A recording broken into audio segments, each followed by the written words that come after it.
My grandmother said, "You'll never be part of this family if you keep living like that," then left me everything in her will. The call came at 2 a.m. on a Tuesday. My grandmother had died in her sleep. I hadn't spoken to her in 3 years, not since I'd moved in with my boyfriend Devin against her wishes. She'd made it very clear. Traditional marriage or nothing, no gray areas in her world. The funeral was awkward. My parents barely looked at me. My uncle refused to shake my hand.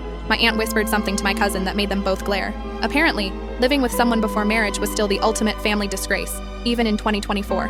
I sat in the back row, wondering why I'd even come. Then the lawyer read the will. Everything went silent. The brownstone in Brooklyn worth $2.3 million. The investment accounts. The antique jewelry collection. The stock portfolio my grandfather had built in the 60s. All of it. To me. My mother actually gasped. My uncle stood up so fast his chair fell backward. "This is a mistake," Dad said. His voice shook. She was confused at the end. Dementia. The lawyer adjusted his glasses. Mrs. Rothman updated this will 6 weeks ago. She was evaluated by 2 physicians. Completely sound mind.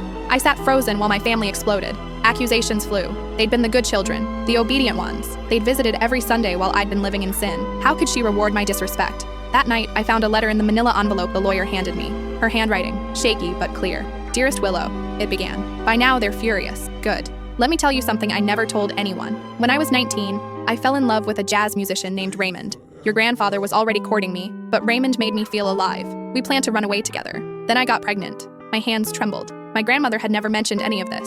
My parents forced me to marry your grandfather. Raymond left town. I spent 54 years in a marriage I didn't choose, watching my dreams disappear. I became exactly what they wanted. The perfect wife, the perfect grandmother. I enforced every rule they'd used to trap me, and I watched you grow up." The letter continued. "When you moved in with Devin, I said those terrible things because that's what my mother would have said. But after you left, I couldn't stop thinking. You did what I never could. You chose your own path. You chose yourself." I wiped my eyes, smudging the ink slightly. "This money is my apology. But more than that, it's your freedom. Don't waste it being who they want you to be. I wasted my entire life. Don't waste yours. P.S. Check the safety deposit box. Key is in the blue velvet bag. Box 847 at First National." The next morning, I went to the bank. Inside box 847, I found letters. Dozens of them.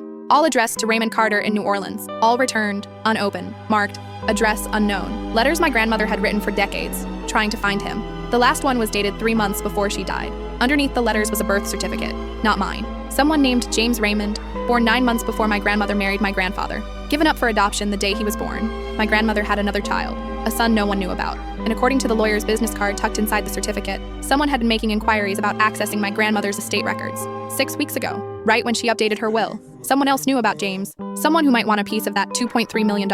And I had no idea who was coming for it. I couldn't fit what happens next in this short video, watch the rest down below.